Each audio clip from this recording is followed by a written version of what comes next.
MIDC Ahilyanagar मधील 50,000 चौरस metre भूखंड वाटपात मोठा घोटाळा झालाय असा आरोप संभाजी ब्रिगेडचे जिल्हाध्यक्ष राजेश परकाळे यांनी केलाय।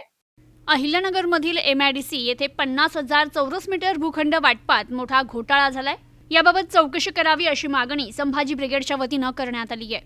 महाराष्ट्र औद्योगिक विकास महामंडळाच्या अहिल्यानगर कार्यालयातील अधिकाऱ्यांनी शासकीय दूध डेअरीचा 50,625 चौरस मीटरचा भूखंड क्रमांक B10/2 नियमबाह्य पद्धतीने उपविभाजित संगनमताने 15 जणांना वाटप केल्याचा गंभीर आरोप संभाजी ब्रिगेडचे जिल्हाध्यक्ष राजेश परकाळे यांनी केलाय।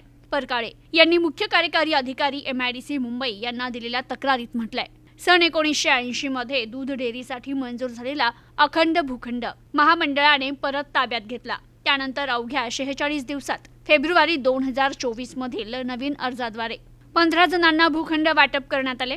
यात नियमांचं उल्लंघन करण्यात आलं असून परिपत्रक क्रमांक B86/251 दिनांक 25 जून 2014 आणि लँड डिस्पोजल रेग्युलेशन 1975 नुसार मोठ्या भूखंडाचं उपविभाजन करण्यापूर्वी पार्ट लेआउट मंजुरी नाशिक उपसंचालक आणि मुख्यालयाच्या नियोजन विभागाची मान्यता आवश्यक आहे। भूमापकांनीही 2 फेब्रुवारी 2026 रोजी तसा अभिप्राय दिला होता। मात्र मान्यता नसतानाही 5 फेब्रुवारी 2024 रोजी प्रस्ताव पाठवून 15 मार्च 2024 रोजी थेट ऑफर लेटर देण्यात आलं। एमआरटीपी ऍक्ट 1966 चे कलम 44 नुसार रेखांकन मंजुरीशिवाय वाटप करणं अवैध आहे।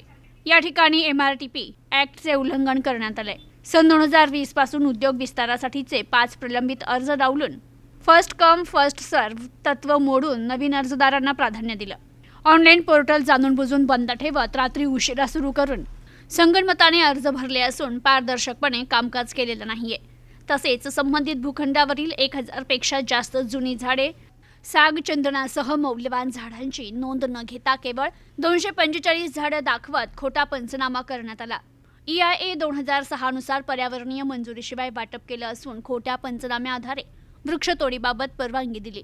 खोट्या पंचनाम्याआधारे वृक्षतोडीबाबत परवानगी दिली आहे। त्यामुळे संभाजी ब्रिगेडनं याबाबत आक्रमक भूमिका घेत विविध मागण्या केल्यात। यात संबंधित भूखंड वाटप पारदर्शक आणि नियमानुसार करा, क्षेत्र व्यवस्थापक दिलीप काकडे आणि प्रादेशिक अधिकारी नितीन गवळी यांच्यासह संबंधितांवर निलंबन आणि विभागीय चौकशी, 15 मार्च 2024 चे सर्व 15 वाटप रद्द करून भूखंड परत ताब्यात घेणे, बांधकाम वृक्षतोडीला स्थगिती आणि एसीबी कडे गुन्हा नोंद करण्याची मागणी करण्यात आली असून मागणी मान्य न झाल्यास तीव्र आंदोलन करू असा इशारा देण्यात आलाय। तर संभाजी ब्रिगेडने याबाबत जिल्हाधिकारी तसेच क्षेत्र व्यवस्थापक महाराष्ट्र औद्योगिक विकास मंडळ यांनाही निवेदन दिलं असून या भूखंडावरील झाडांचे पारदर्शक पंचनाम्याची मागणी करत सध्या या भूखंडावरील वृक्षतोड, बांधकाम आणि इतर कामे थांबविण्याची मागणी केली आहे। निवेदन देते प्रसंगी जिल्हाध्यक्ष राजेश परकाळे, संभाजी ब्रिगेडचे औद्योगिक विभाग अध्यक्ष अरविंद गेरांगे, तालुका अध्यक्ष महेश दानवे, शहर कार्याध्यक्ष अवी मेढे, शरद गेरांगे, भीमजी कोकाटे, दीपक कांबळे, आकाश मेढे, रमेश पवार, आदित्य खंडागळे, प्रसाद पांढुरे, सूरज धांडे, गौतम डोंगरे, अमोल चोथे, सचिन जरहाड, सचिन गवळी आदी उपस्थित होते। यापूर्वी शासकीय दूध डेअरीला भूखंड क्रमांक B10/2 हा देण्यात आला होता। सुमारे 50,625 चौरस मीटर क्षेत्र असेल हा भूखंड 1980 साली शासकीय दूध डेअरीला दिला होता। शासकीय दूध डेअरीनं त्या ठिकाणी सार्वजनिक बांधकाम विभागाकडनं बांधकाम करून घेतलं। सार्वजनिक बांधकाम विभाग हे तांत्रिक प्रशासकीय मंजुरी घेतल्याशिवाय बांधकाम करत नसतं। त्यामुळे तशी मंजुरी घेऊन ते बांधकाम कंप्लीट करून त्यांनी शासकीय दूध डेअरीला जेव्हा ते बांधकाम हस्तांतरित केलं तेव्हा मात्र त्या ठिकाणी त्याचा ते पूर्णत्वाचा दाखला घ्यायला हवा होता, तो घेण्यात आला नाही असं उपलब्ध कागदपत्रावरून दिसून येतं। अत्यंत क्षुल्लक बाब असून अशा ह्या क्षुल्लक बाबीवरून बांधकाम पूर्णत्वाचा दाखला नाही या बाबीवरनं एमआयडीसीने 1980 चा प्लॉट 1924 साली म्हणजे जवळपास 44 वर्षानंतर बांधकाम पूर्णत्वाचा दाखला नाही या मुद्द्यावर शासकीय दूध डेअरीचा हा प्लॉट एमआयडीसीनं जप्त केला, ताब्यात घेतला आणि त्या ठिकाणी शासकीय दूध डेअरीला त्यांनी त्या ठिकाणी बाहेर काढलं। तो साधारणपणे जानेवारीमध्ये नोव्हेंबर-ऑक्टोबर मध्ये प्रक्रिया सुरू केल्यानंतर नोव्हेंबर-डिसेंबरच्या दरम्यान त्या ठिकाणी एमआयडीसीच्या अधिकाऱ्यांनी जाऊन पंचनामा केला आणि रितसर ताब्यात घेण्याची प्रक्रिया सुरू केल्यानंतर जानेवारीमध्ये तो भूखंड ताब्यात घेतला।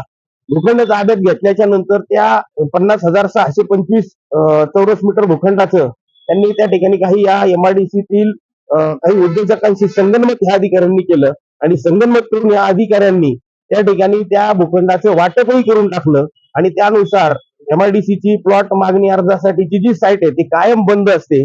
मात्र रात्री अपरात्री 11 11:30च्या दरम्यान ही साईट चालू करून या मंडळींनी त्या 15 लोकांचे अर्ज भरून घेतले. त्यांच्याशी संगनमत केलं, त्या 15 लोकांचे अर्ज भरून घेतले आणि त्या 15 लोकांना त्या भूखंडाचं उपविभाजन करून वाटायचं ठरवलं.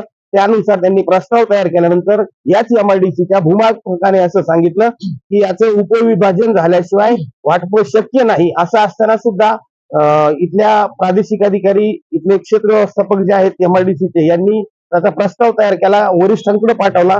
वरिष्ठांच्याही काही नगररचना त्यांच्या मंजुऱ्या नसताना सुद्धा यांनी या ठिकाणी 15 मार्चला या लोकांना नियमबाह्यपणा केला, MRNP ऍक्टच्या ठिकाणी भंग केला. हे सगळं करण्यापाठीमागं कुठंतरी संगनमत करून या ठिकाणी काही भ्रष्ट कारभार करण्यात आलेला आहे असं संभाजी ब्रिगेडचं स्पष्ट मत आहे.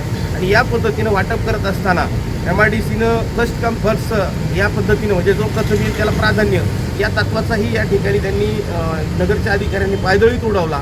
आणि 2020 पासून उद्योग विस्तारासाठी काही लोकांनी जवळपास काहीतरी 5 अर्ज आहेत त्यांनी मागणी केली ती भूखंडाची, त्यांना न देता 15 लोकांना अवघ्या 46 दिवसात त्यांनी वाटप करून टाकलं. वाटप केल्याच्या नंतर त्या भूखंडावर झाडांची मोजदाद करून त्या ठिकाणी झाडं तोडण्यात त्यांनी ठरवलं.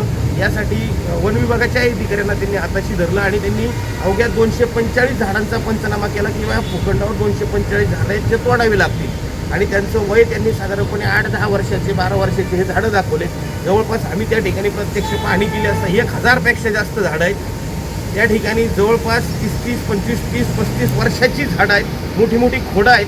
असं असताना सुद्धा वय कमी दाखवणं, त्याचबरोबर त्या ठिकाणी साग आणि चंदनासारखी मौल्यवान झाडं सुद्धा आहेत की ज्याचं शूटिंग आम्ही केलेलं आहे, ज्याचे फोटोग्राफ आमच्याकडे, ज्याचे पुरावे आमच्याकडे. हे सगळं केल्यानंतर हे झाडं तोडण्याचा त्या ठिकाणी त्यांनी परवानगी दिली. 245 झाडं तोडण्याची आहेत असं दाखवून ते झाडं तोडण्याची परवानगी दिली. हे पूर्णपणे बनावट पंचनामा आहे. हे सगळं असं बनावटगिरी करून काही विशिष्ट लोकांना लाभ मिळवून देण्याचा आणि त्यातही यामध्ये काही राजकीय हस्तक्षेप झाला. मुळात औद्योगिक क्षेत्रामध्ये राजकीय हस्तक्षेप नको आहे. या लोकांनी या ठिकाणी तो राजकीय हस्तक्षेप पण करून घेतला आणि त्या माध्यमातून हा जो काही अपारदर्शकपणे झालेला कारभार आहे या विरोधात संभाजी ब्रिगेडला या ठिकाणी दंड थोपटलेले आहेत. आम्ही या ठिकाणी क्षेत्र व्यवस्थापक तथा प्रादेशिक अधिकारी या सर्वांनाही भेटलो, त्यांना सविस्तर सांगितलं. मुख्य कार्यकारी अधिकारी MIDCचे आहेत त्यांनाही आम्ही सविस्तर निवेदन दिलेलं आहे आणि त्यांनाही सांगितलं की या ठिकाणी आपण हे तत्काळ ते भूखंडाचं वाटप रद्द करा, नव्यानं पारदर्शक पद्धतीनं करा, आमचा विरोध नाही. त्याचबरोबर हे करत असताना त्या ठिकाणी जे झाडं आहे ते जे झाडं तोडण्याची परवानगी दिली तर त्या बाबतीत आम्ही यांना स्पष्टपणे सांगितलं की येत्या 2 दिवसामध्ये आपण त्या ठिकाणी जाऊन समक्ष पंचनामा करा, प्रत्यक्ष आहेत जागेवर झाडं किती याचा पंचनामा करून त्यानुसारच पुढील कारवाई करा. अन्यथा जर त्या ठिकाणी कामकाज चालू झालं तर 7 दिवसानंतर संभाजी ब्रिगेड MIDCमध्ये खळखटाक केल्याशिवाय राहणार नाही. प्रतिनिधी मोहसिन शेख, न्यूज टुडे 24, अहिल्यानगर.